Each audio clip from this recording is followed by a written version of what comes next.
All right. Hey there, everyone. This is the extra formal version of Abide Today.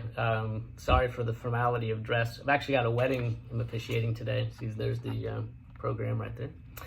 But before that happens, just wanted to record a little message about the end of the Beatitudes. Matthew 5, verses 10 and 11. This is the very last section. Here's what Jesus says. Blessed are those who are persecuted for righteousness' sake, for theirs is the kingdom of heaven. Blessed are you when others revile you and persecute you and utter all kinds of evil against you falsely on my account. Rejoice and be glad, for your reward is great in heaven, for so they persecuted the prophets who were before you. I think this is a good opportunity to reorient ourselves to the Christian response to persecution. We may be off track in how we're thinking about persecution. I think there's good evidence to indicate that we might be off track in how we view persecution, even maybe the limited nature that any of us have actually experienced in the Christian life. I think there's good evidence that for a lot of Christians, maybe even for you, the notion of persecution, if you even get the faintest scent that you might be experiencing persecution, it becomes an occasion for complaining, insisting on rights, maybe even fighting. Like, hey, this can't happen, this is wrong, just get all bowed up and here we go, the fight is on. And it's almost like we've completely forgotten who Jesus is, that he was this walking paradox, always doing the unexpected thing.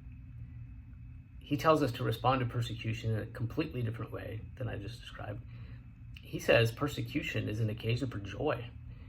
Rejoice and be glad, when others revile you, persecute you. He tells us to count it as an occasion for joy. And look, we just have to remember who Jesus is and how he responded to things and how he was always doing the unexpected thing. Like, he paid the temple tax when he didn't have to. He was the very temple of God himself, and he didn't have to pay a temple tax, and yet he did. He paid for himself and he paid for Peter.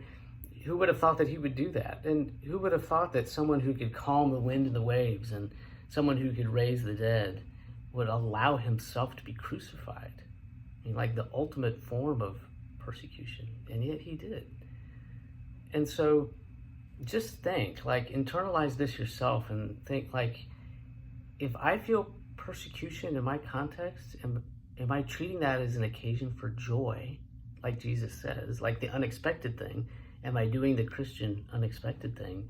Or am I just getting all bent out of shape, and I begin complaining and insisting on my rights and maybe even fighting? Have we totally lost our way in what this Christian life is supposed to be like? So just take these words of Jesus to heart.